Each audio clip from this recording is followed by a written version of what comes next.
Hey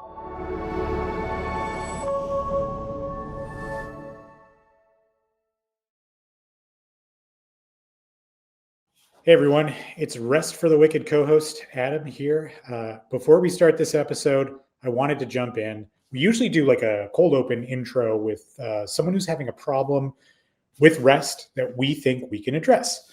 This episode's a little different. This deals with some pretty extensive trauma that folks in high impact roles deal with, hopefully not on a daily basis, but often enough that it can be a problem in their lives. So we didn't feel it was right to ask someone to share their trauma with us in order to begin to engage with this content. So you get me instead, just giving you a little bit of a trigger warning about some of the stuff that we're going to be talking about today. It's a great episode with two great guests, so I really hope you enjoy it.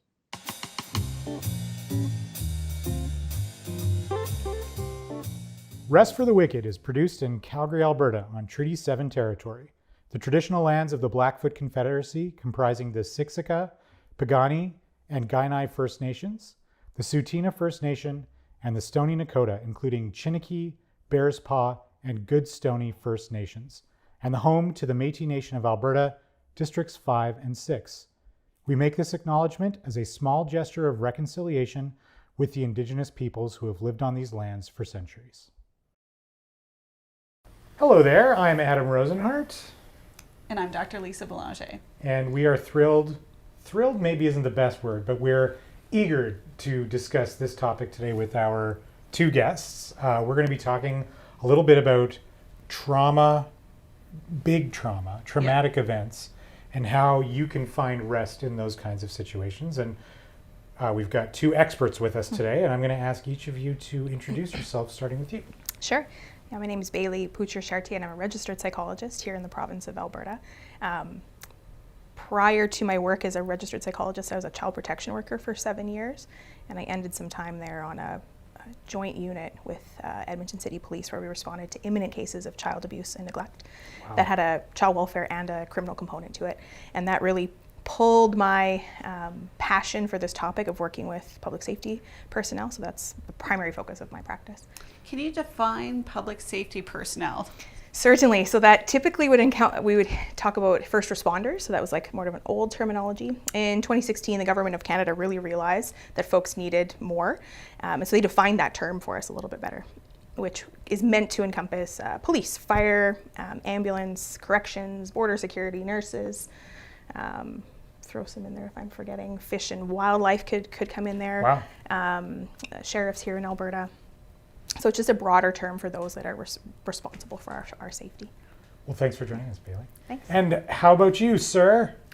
I'm Glenn Close. I'm a staff sergeant with the Edmonton Police Service. And I think the reason I'm sitting here today is because I'm one of the originators of our reintegration program.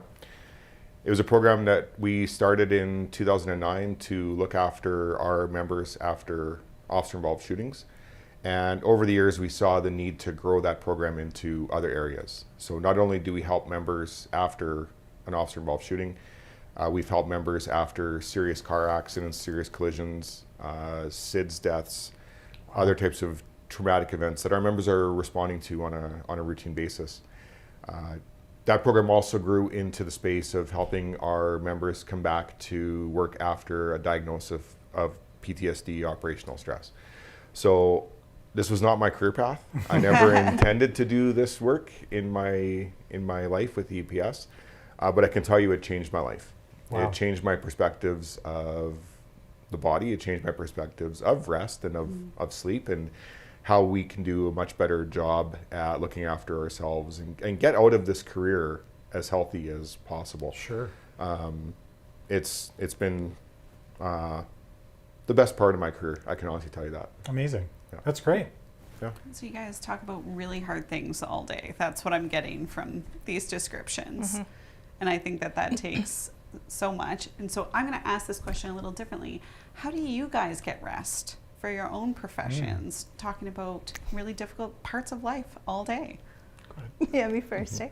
I have the benefit of setting my own schedule. So I just want to name that as a really unique feature to that. So recognizing that I can't see 15 people in a day and still be on. So realizing what's good in my nervous system, when I start to dysregulate, I can't be a regulated presence for my clients. So I have a cap out. I say 5, but sometimes it creeps to 6 because we're not always great at it.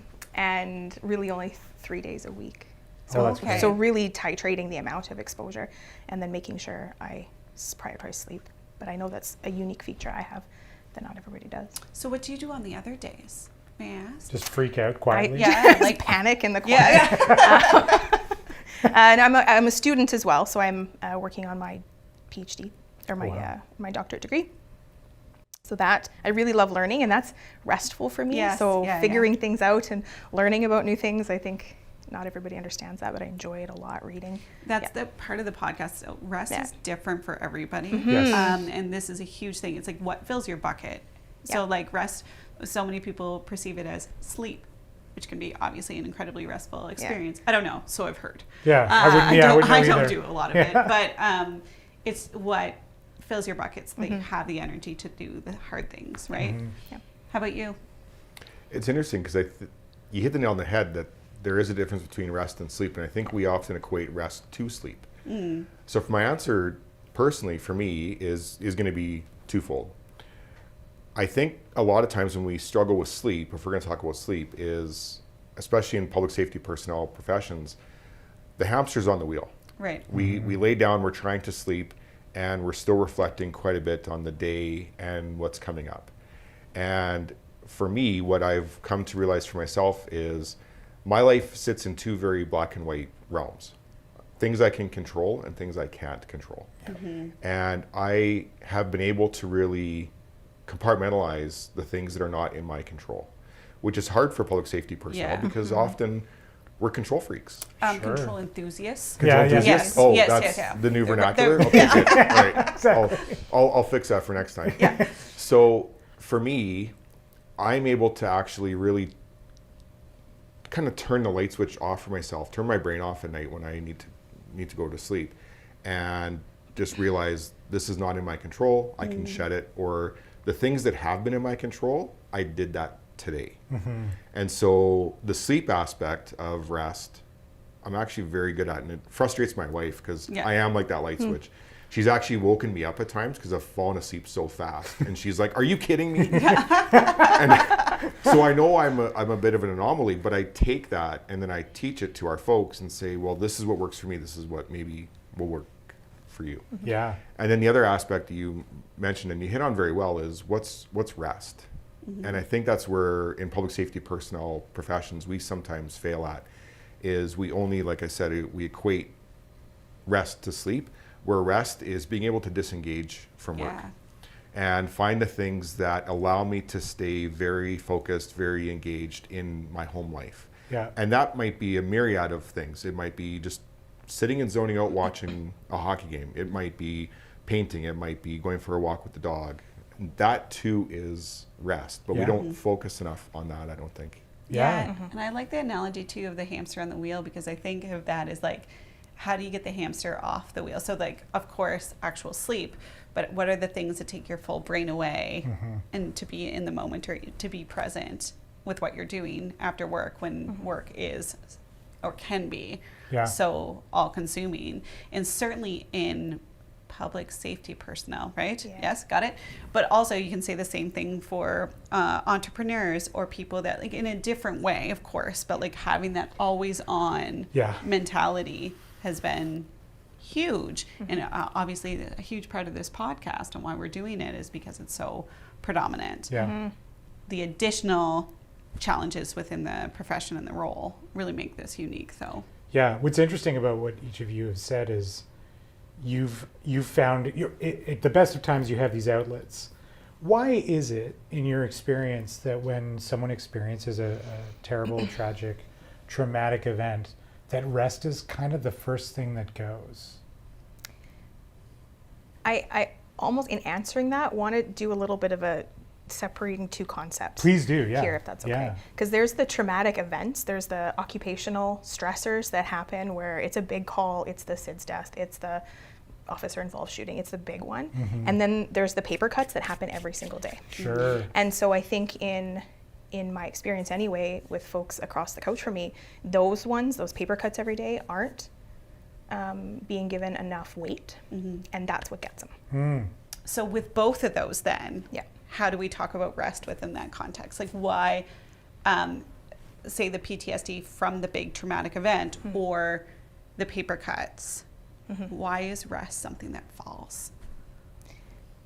There, my answer, I think about the nervous system a lot and how humans are mammals. We're the same as the dog I bring into the office sometimes, right? Except we can think about our nervous system response, and that's kind of what loops us a bit. That's the hamster on the wheel thinking about why am I responding this way. But so I think about how our nervous system interprets safety in the environment. And if we're in a position where we have to constantly assess for safety, that makes us we're in a heightened response. So then now I'm going about life. I have a new normal, and new normal is just a little bit up, right? And if I'm just a little bit up, then even when I go home, how am I assessing my partner's tone? It's going to be from a little bit up, or the chaos of what's happening now. We have to get the dinner made and the kids to sports and the dogs need to walk and all this happening. I'm doing it from just a little bit more up, not a rested, connected, parasympathetic place. So rest goes because I'm not neurocepting safety. I'm not neurocepting an environment where I can actually come down a bit. When I was a young man on this job, we didn't have cell phones, we didn't have pagers. And so when you ended your set of shifts, and say it was a hard set, you left work and you kind of didn't have a choice but to leave it at work. Right. And the survival stress that comes with our jobs is very prevalent when we're on shift. We're very hypersensitive, we're very alert to our environments. Even walking in here today, I've always worked, every time I've worked patrol, I've worked downtown. This is my area. Physically, this street, Jasper Avenue, was my beat. I walked the beat here for 4 years. And I found myself, as while I'm walking in from where I parked, I'm scanning, I'm looking around, I'm watching for people. And that doesn't leave us for the length of time that we're on shift. So that survival stress, that hypervigilance is always prevalent when we're on shift. Now though, with cell phones and the ability to get emails on your cell phones, in a funny way, you don't ever leave that survival stress, but it comes in a different manner, because now I wait for that email to come in that's negative. It's a new investigation. There's something negative that happened at work. So I'm never really able to disengage because I've got that electronic leash that's keeping me to work. And I think that keeps us in that heightened state. We never can disengage these days because we are always connected, or we can be connected to work. And so then how does that translate to rest? Well, because we live in that heightened state, my phone dings, I have to check because I have to see if it's bad news, even though I'm on a day off. So I live in the heightened state now pretty much all the time. Right. And that's where it is a unique perspective with public safety personnel, because we have the potential of violence and physical trauma, but now we have the potential of psychological harm just due to the nature of our work and the organization and the stressors within the organization. I love the term paper cuts. I love it because it's very true. And so it's hard to then rest because we live in that heightened state all the time, whether we're on shift or off. And I think the technology piece is just an aspect of why that's continued on for us compared to when I was a young man on this job. Is that fair? Yeah. Honestly, what that makes me think of is, like, in my job compared to what you do, the stakes have never been lower. But I've experienced the same thing where I've had a bad day. Maybe I had a crummy client interaction and I know there's an email coming. And I will allow it, maybe that's unfair language, but to ruin my night if it comes when I'm at home having dinner or something like that. And then, Glenn, you said something about just technology, the digital leash you called it. There's like in society, as I perceive it, just this undercurrent of like simmering rage. And I think it's because everyone is more heightened because they have these devices on them all the time. So they're always anticipating the next message, or whether it's good or bad news or whatever, we're all just a little more anxious, and that's what that made me think of. That hypervigilance, I think, is so important to this conversation. And so I want to talk about hypervigilance for a second, or even that stress response, where it serves you when you're on the job in a lot of ways, right? That you are sensitive, that you are looking around, that you are scanning. This is part of your job. But in what way does that hypervigilance serve or not serve focus, if it's long term, or cognitive function, or like how is it impacting your ability to perform your job long term? Yeah.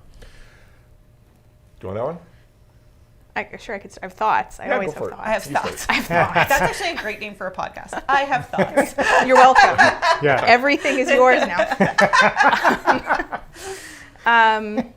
There, I think about neurobiology, right? The neurons that fire together wire together. So the more that we think a thought, or the more that we do an action, the more likely that is to occur in the future. So if just by a function, my 10 to 12 hour shift, I have to be on or scanning or thinking about how I'm going to treat this patient on the call too, because I just want to acknowledge, fire and paramedics and the other ones too, right? Thinking about what I'm going to need to do next. Well, every time we're doing that, we're growing that neural network of what next bad thing is going to happen. What do I need to do next? What's going to happen next? So I've lost contact with your question completely. So the hypervigilance, like it serves us in context and is required for the job, Right. even. But then it is going to have an effect on long-term focus, cognitive function. Because now if I've done that for half of my life, right, I have to, how do I switch that off the other half? What am I doing in the other half to then balance? 40 hours a week is constantly thinking about the next, thinking about 5 different things at once. How do I stop that? Especially when you're constantly tethered to the job. Constantly tethered to the job now. That's a perfect, yes. What am I doing in the rest of the time to try to balance that? What kind of rest is available to us after we've just experienced one of these traumatic events? Like, what can we access that will help us curb the cortisol and come down? So again, if I think of the nervous system, right, we have our parasympathetic nervous system, rest, digest, be in relationship, that's where I need to be asleep. Sympathetic charge, in my mind, it's a bell curve. So sympathetic charge, it goes up. This is maybe a little excitement at the bottom, but then into fight, flight. If we hit the top, then we're a freeze, right? We can't fight or flee, so our body shuts down. If we're in that fight or flight, which most of our public safety folks are going to be in that, because that's the work that they're doing, they're trained out of the other one. How do we come back into parasympathetic? Rest, digest, be in relationship. So one of the things that I think about so much is relationship, and we had a giggle beforehand before we started recording about, we need to laugh about this, we need to joke, right? Like there needs to be some, not levity about the topic, but how do we be in relationship with one another in authentic, if I steal your word, authentic ways? That's how. So in the moments, in the car, in the after, when the acuity is done, how do we come back into being in relationship? So are you saying that gallows humor has like a therapeutic effect? Yeah. Absolutely, I am. I'm so pleased to hear that. Yes. Yeah. You were so afraid they were going to say exercise. Thank God it's just humor. I probably should, but no, that's awesome. For sure, yeah. it serves a purpose, Yeah. right? It brings us back into connection. Sure. And Yeah. I think that's like when we think of the tools we have access to, and like we've talked a lot about, exercise, getting into nature, like there's all these things that can help our parasympathetic nervous system and us start to regulate. But the goal is to be able to be present in those relationships, to be able to sleep, to be able to get back down to that homeostasis or rest level. Yeah. So how we get there, and we can look so different for so many of us, right? So you talked about learning as being this great way that you fill your cup and like are able to access these different things. Do you have anything that you're like, this is the thing that makes me people better? I don't know how to say that. That you can access after a traumatic.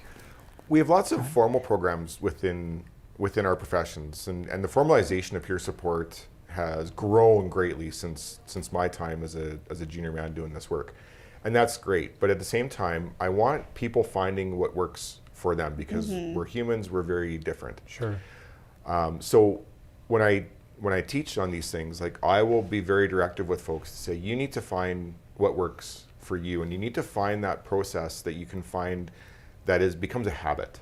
So here's what I mean. I live east of the city, and as I said, I've always worked downtown. And what I got in the habit of doing when I was leaving work, even if it wasn't, an overly traumatic day on the street, just a stressful day, being a police officer, I got in the habit as I would cross, there's a bridge on the east side of downtown called Dawson Bridge, and there's a big hill that goes up, is I would get in the habit of taking stock of my body as I was leaving work, and I would always do it in that same spot. So it was about forming the habit of, let's take stock of my body in that moment leaving work.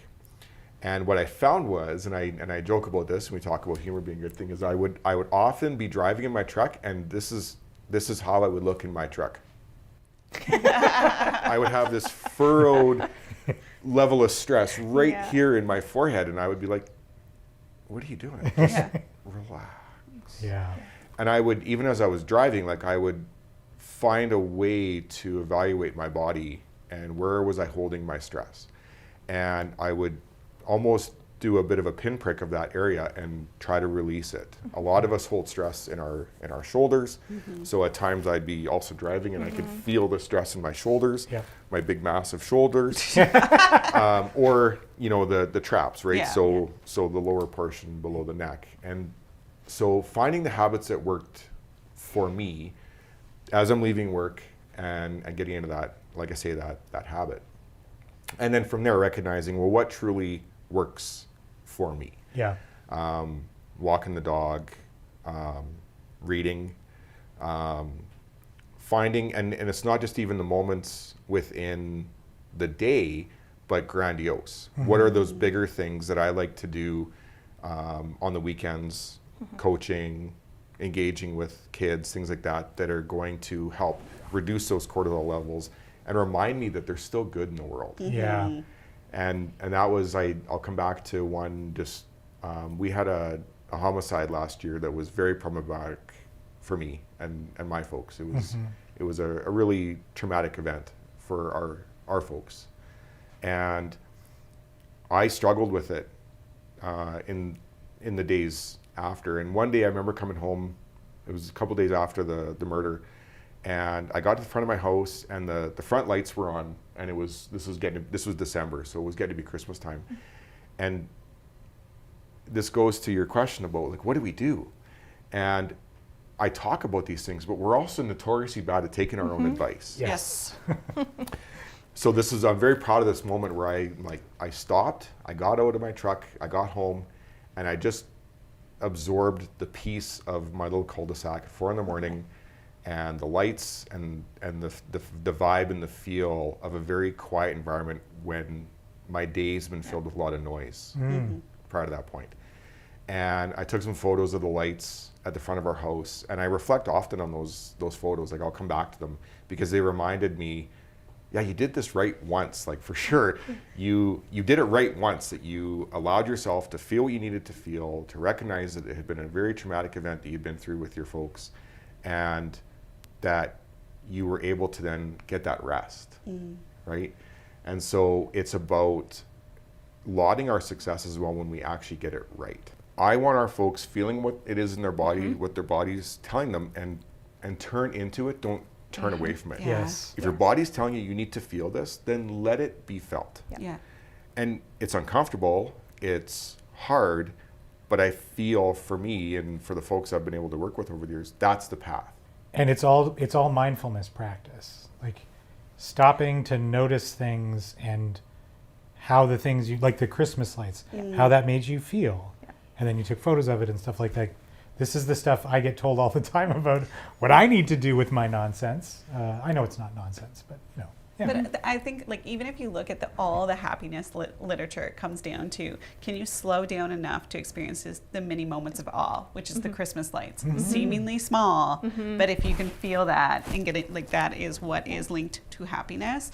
And I think, really hitting the nail on the head, and the analogy I use is feelings are like taking a balloon and shoving it underwater. It's going to come up. It's just going to be weird. It's much better to be able to lean into it or experience it. And you said something is going to be uncomfortable. It's going to be awful. Yeah. But then you get through it, right? Instead of just carrying this around. What do you think we could be doing? What are some ideas for prevention from both of you? What are some opportunities? And we're saying within this contest, in this job, you could put similar statistics to going into university. We know depression rates spike. We know that loneliness spike. Like when you have something that there is a risk, what can we be doing? First, I say name it to tame it, right? Us having this conversation, like it's going to happen. Okay, so now we have space to talk about it. Yeah. I think a lot of the things we've touched on along the way of how are we coming back into regulation? How are we helping folks recognize when things are activating in their system? What does that start to feel like, right? How are we bringing in, so here I think of allostatic load theory. So it's not coming back to homeostasis, right? If we have chronic stressors or cumulative stress load, how is our system re-regulating to manage that? And there's some really cool physiological markers that we can start. Glenn, you mentioned a few of them already, right? There's heart rate variability, there's hip to waist ratio, there's cardiovascular measures. So are we helping folks look at their health holistically, not just as I'm a mind or I'm a head that's floating along on this body that I have no awareness of, or do we start to track some of these things before we retire with heart problems? But even that, like, I'll bring it back, and just because I have a 9-year-old son, and he's learning a lot about regulation in class, and I'm so excited that he's able to even, so I did this work with leaders. When we talk about where do you feel stress, where do you feel, if you feel joy, where is that in your body? It's like I'm teaching rocket science. So watching children start to be able to understand that and be able to articulate it back to me, that I'm just like, this is hope. This is emotional intelligence that we can take so far. But it's, I mean, we have a whole population that didn't get that we're trying to relearn or I shouldn't even say relearn. We're trying to understand, and that everybody is unique and that it is felt differently. One of the things I might say that's more unique about the public safety population is though that the training requires that they override all of that. Right. Our physiology is never going to say, yep, it's okay to run into that burning building, or yep, that guy's got a gun, go, right? So we're actively overriding physiology for 40 hours a week. Yeah. So we have to really relearn. Yeah. It really is quite a process. So how do we teach folks then to become more in contact with that in a tangible, action-based way? like those biometrics can be an option. Yeah. Yeah. And I think you talked about it with the biometrics. Some people need to see that reflected back to them too. Absolutely, it's concrete then. Right? Exactly. Yeah. There's numbers, it's black and white. This is a trend you're going on, and this is where we see concern, or it's doing well, or whatever it might be. So I know certainly there's people that, the accountants especially, but that like want to see that concreteness. I think one of the problems is if we're not doing a good job at recognizing the stress that our members are seeing or the trauma that they've been through, and we don't normalize the reactions to it, then when they go home and they're not able to rest, often I think why they're not able to rest is because they feel something's wrong with them. Yes. And they're having a very natural reaction to an unnatural event. Yes. And we're not normalizing that for them, so then they lie awake thinking, I'm the problem. Yes. I'm not responding. And what's wrong with me is that what I hear all the time. If you start experiencing like you're not able to think as fast as you could before, you start losing your memory, like all known effects of trauma. And then it becomes what's wrong with me. 100%. Yeah. And we know that the collective can help. We know that, especially in public safety personnel professions, it's true. Firefighters like firefighters, paramedics like paramedics, cops like cops. Like we have this very natural akin relationship that occurs, and that's important and very vital. But if we're not normalizing the effects of the stress on our folks, then people can feel ostracized really quickly. And you talk about the daily paper cuts. I would say professions on a whole have done a really good job at now responding to trauma. When we've lost, in my own career, we've lost several members to suicide. And in my career, since coming here, we've lost 3 Edmonton police officers. Our response to those events are very robust, and we're doing a very good job looking after those members in the time since. And those relationships and the support of those members go on for years, right? But it's the daily grind that's really kicking the crap out of our folks. And so how do we do better? We got to think about this literally like I said earlier, we got to think about this literally every single day, because what I've seen also with some of our people is these things can sit dormant for years. I go through a traumatic event in 2016, I can manage it for a period of time, and then I get into an unhealthy squad, I get into an unhealthy environment, and then suddenly it manifests. And then that's when we see those behavioral changes. So when you talk about what can we do, when we engage with folks and leaders and strong peers, you got to pay attention to the body language. You got to see those changes. When suddenly the boots aren't as clean as they were, or the uniform is a bit disheveled, or they're not charging their flashlight. And that's They when used we to bring lunch every day and they're not. Yes. Oh, interesting. Yeah. And so the daily changes, when you build trust with folks, then when you see those daily changes, that's when you can have that conversation to say, hey, and I'll often preface it, and it sounds kind of funny, but it's true. It's like, I care about you. Yeah. What's going on? Yeah. Right? But that can come off very hollow if you don't first have the trust. Right. And but I think it's so important. I got hired so much at the beginning of the pandemic to talk about self-care behaviors, and it just frustrates me so much. They're team care. Like, we have to take care of each other. There's behaviors we can do to help increase our vitality or wellness, or however you want to think of it. But often it's going to be other people noticing even before you do, right? If they know you really well, and then prefacing it with, I care.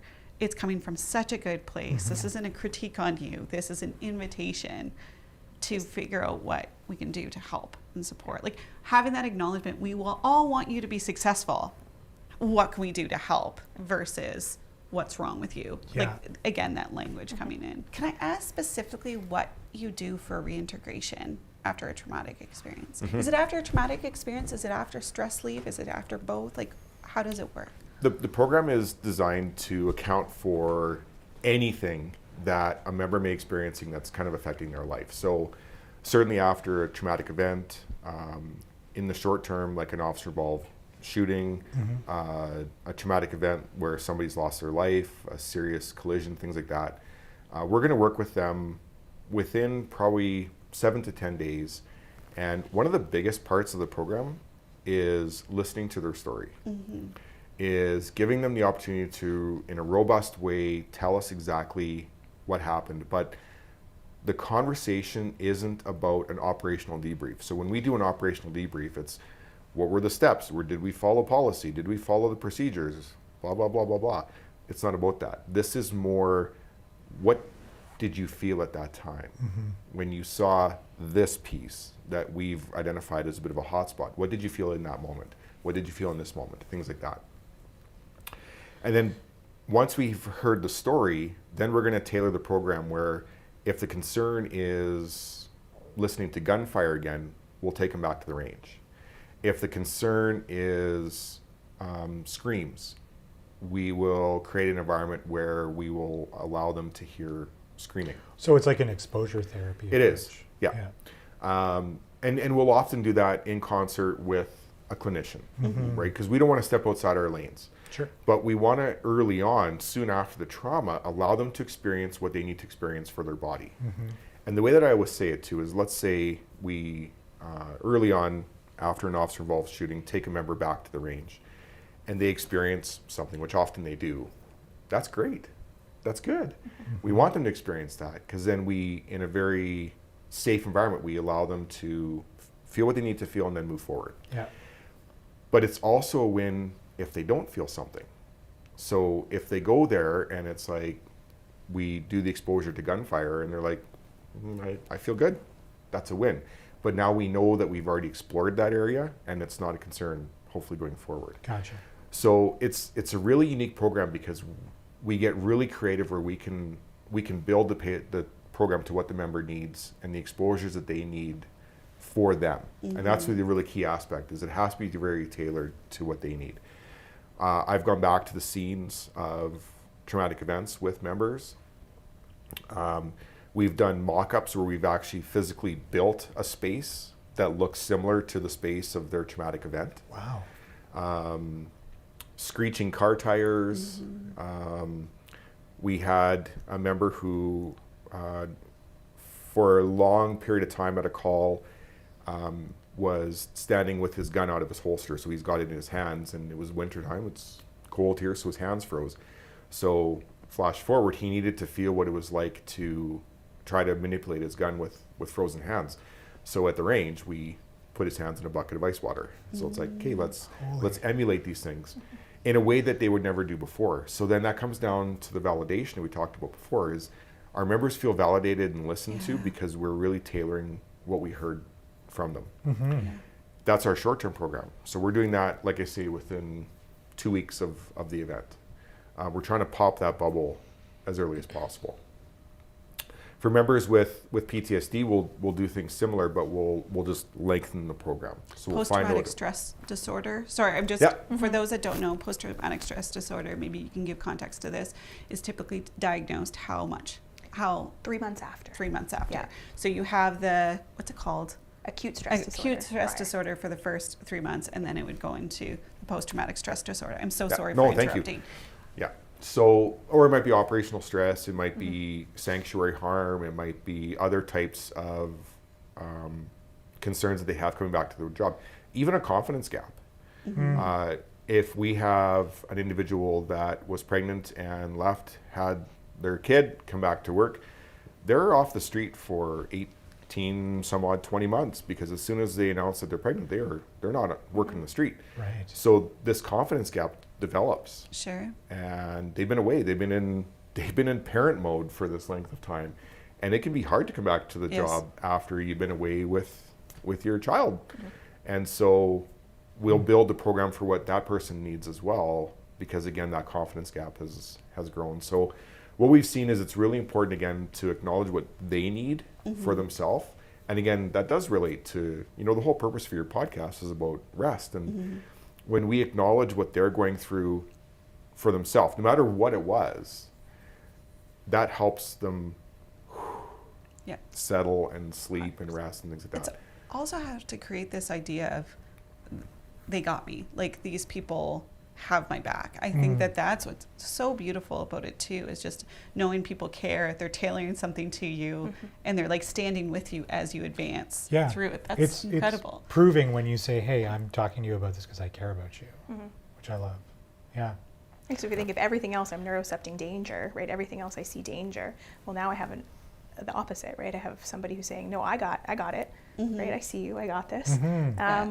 What do you need? That's a very different experience. That allows a nervous system to settle and to come into regulation. Yeah. How does trauma impact the relationships at home?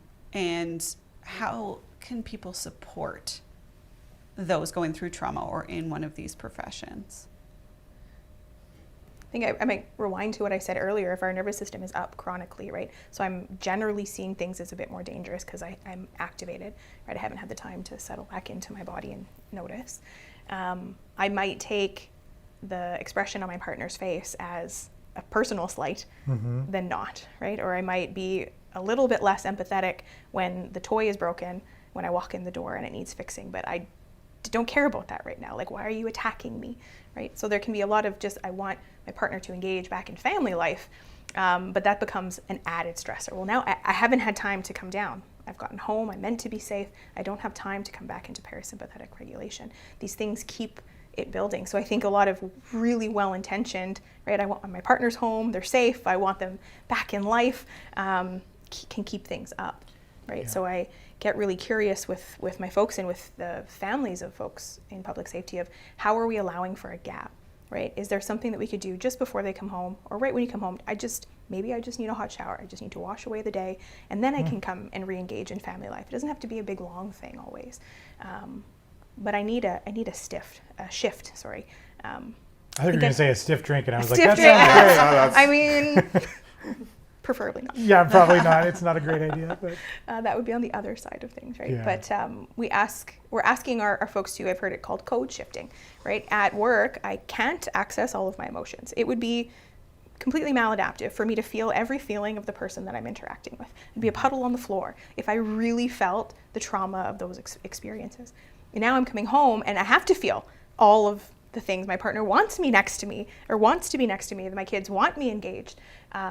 how are we helping support that code shifting? Challenging.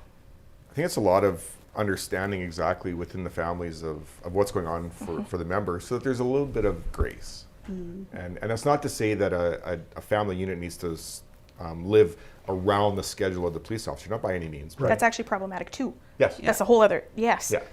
But a little bit of understanding can go a long way. So certainly within myself, and I've recognized this over the last few years, is like I have learned, I think, to suppress my central nervous system during high stress events. Like when it's chaos, I actually try to like slow my heart rate, slow my breathing. What that does in family life, however, is it suppresses it during happy times as well. So my kids playing volleyball is a great point. I should be able to cheer and things like that. But because I've learned in work to suppress those types of reactions, I actually suppress in my home life as well. And so in essence, what I'm doing is it's harder to feel the good things as well at home. Yeah. Right. Because I've learned to suppress those emotions and elevated heart rate and things like that in my work life. And I think one of the other big ones for me is decision fatigue. Yeah. Is within my scope as a police officer, especially as a watch commander, which I did for a couple years, we are making decisions continually within our 12-hour shift. Continually, people are coming to us with a myriad of questions, and so then when you get home, like, I do not want to decide on dinner. Yeah. I don't care what we eat. I don't care where we eat it. I just need food. Yeah. And that can create that conflict, right? And that's where a bit of grace can maybe go a long way to say, I just need 5 minutes, right? Yeah. And a little bit of that understanding. And so family engagement is massive to try to understand or at least let the families understand what's going on for these members when they're coming home after a shift. Yeah. Is there also social supports within the family context, like getting families to communicate on how they're dealing with it and having that social support? I think that's gotten a lot better over time. Here I'll speak to I'm laughing at that, Glenn, because my husband is also a member, and so you just named something that happened in our house this week of like, I just can't pick another dinner. Like I need to do it, and so we giggle about that, right? Yeah. But on that side, so I've seen how certain organizations have grown to support the family, how the organization at recruit time has brought in family members when they start in the station, has brought in family members to help do that. On a bigger scale too, though, some of the research coming out of the University of Regina has informed that as well. So now it's called PSPNet. So that's across Canada, and there's resources for families there, and there lots of webinars, to really understand that it is not just one person doing this career, it is a family involved. So I think it's coming, but it's because I could see that being stressor. really difficult for family members, and of course, to your point, there's so many of them too going through this to be able to share resources and share story about it, so that there is more of an understanding and people and can community help. and collaboration, and back to that parasympathetic, right? We're not fighting all the time. We don't have to fight against. You hear about it with Army, because of course Army, they're very aware. They travel around so much, and there needs to be this tighter knit community when they land wherever they're going. And the way they talk about it, and their family members too, would be like, I know I can't count on my family member when they come home, not right away, don't know what day they're going to have. So they'll help each other with the kids to be like, I'm going to acknowledge that this system might be down for a minute, so I'm going to rely on the other like networks I have. And even that, then it doesn't go, oh, I have to do everything, right? Which obviously then also causes tension. Yeah. Obviously, and I've just learned we should get Uber Eats for all public safety professionals. I was just for thinking those about- nights that you can't decide on the meal. How does a public safety professional decide what to watch on Netflix? I assume That's it's the like a same- Russian roulette Same thing, type yeah, thing. it's just like whatever. You watch what you want to watch, and you're supposed to watch what they want to watch. You have two TVs at all times. That's I why love that. iPads have become so prevalent in the households. One of the problems with education, though, is I'm going to draw a stark line here, and and Bailey may or may not agree with this, is there's that time before the fall, and then there's that time after the fall. And the problem with education is when we talk about these things with families is these young police officers or firefighters, they're just excited to be there, and they don't yet have context of what this job is going to do to them. Right. And then they live in that space for a number of years until they hit that moment, the moment that eventually kind of, and I don't want to say breaks them because that's kind of a hard terminology to use, but like there's the this veil falls, like it, the clarity comes. Yeah. And then you have all these families that now live post-veil. And mixing the two can be hard because you have the group that's, I don't want to say naive, but they're still just excited to be there and they're happy, and even the families are happy, and we, you know, we laud, we have these big graduations and things like that, and welcome to the community, welcome to the family. But they don't yet understand. Yeah. And then you have that community that's after the veil got lifted, right? And so education is important, but you have to measure it with, is this actually resonating with these folks? Yep. I mean, exactly. You're going to receive different information at different time, right? Yeah. And it is about a repeat exposure. I want to go back to one thing you were saying, and then I'm going to bring it into this context too. I love the community support, because one thing that I don't think is always apparent with whatever trauma people are going through is watching somebody get out of it successfully. You actually have then a role model to look up to, or to understand, or to pursue, because when you're in the midst of it, it can feel never ending. This isn't going to get better. So being able to have that, but same with the family. And I understand what you're saying is to have that time. You also don't want this family being like, it's terrible. Like you shouldn't do it. Like you want to make sure that these things are timed. But then the hope would be that there'd be families you could look at that you'd be like, oh, they're on the other end. They're managing this successfully. They've come with some practices that make it work, and aspire to that too. Because when you get into that, I'm assuming when the veil does fall, that can be quite frustrating and produce a feeling of hopelessness. And how are we going to get through this?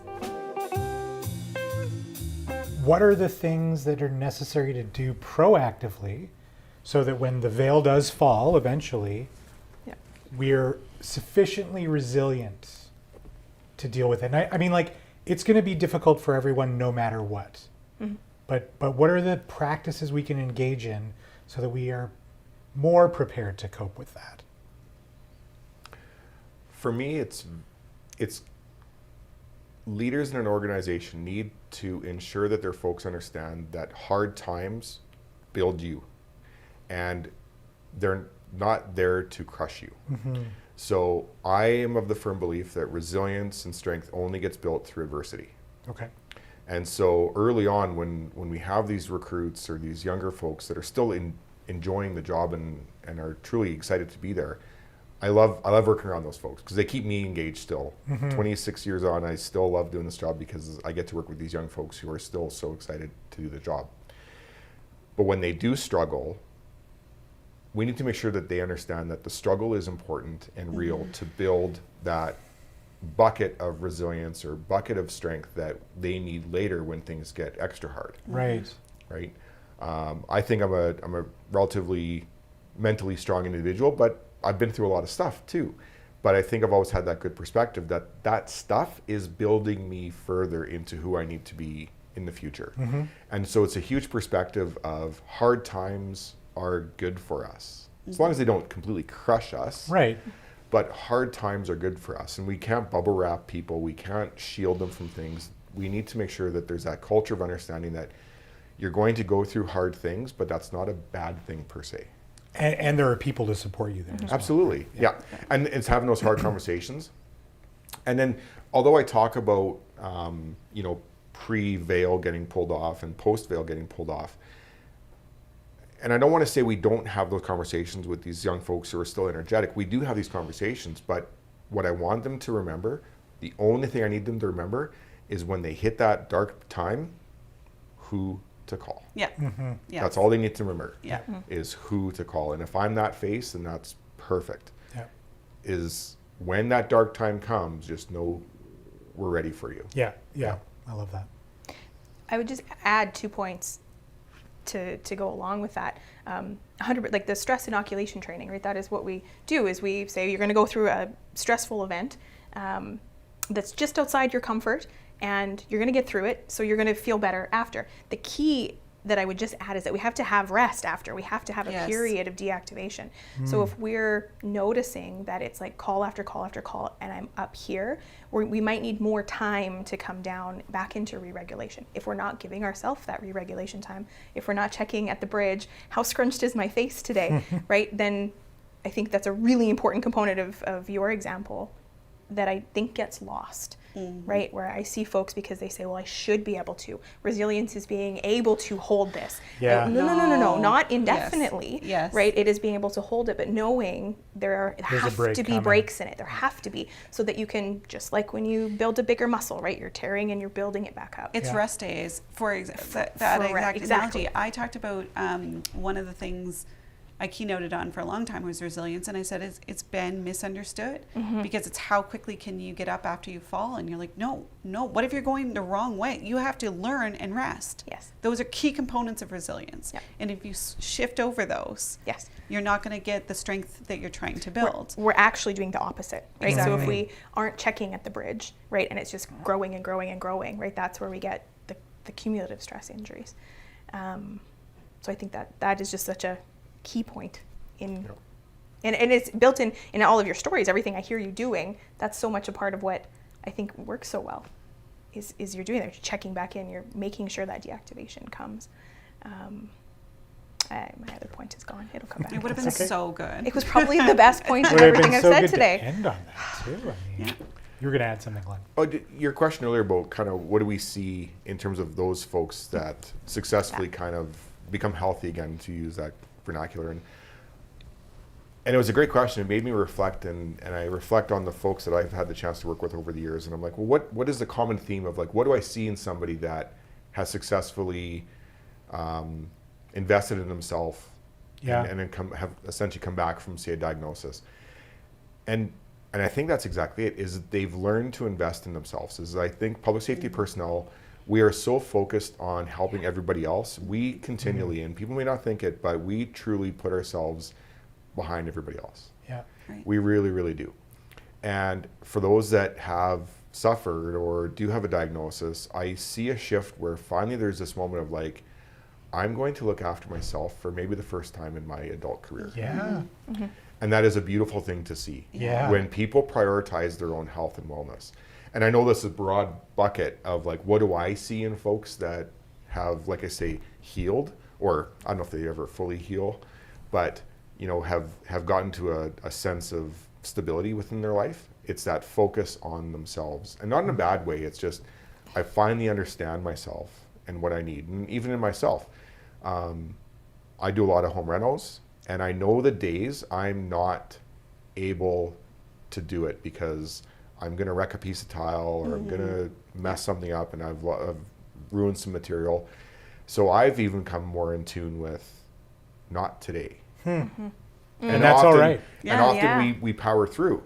What you're talking about is we power through. And we have to get past that notion that powering through is the correct path.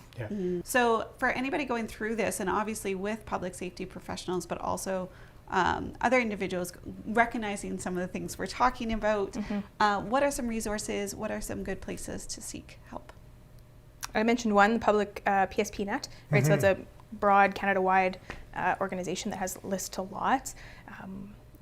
I would check in with your organizations. A lot are starting to have wellness coordinators, so that person might really, where you're located specifically, have good access to that.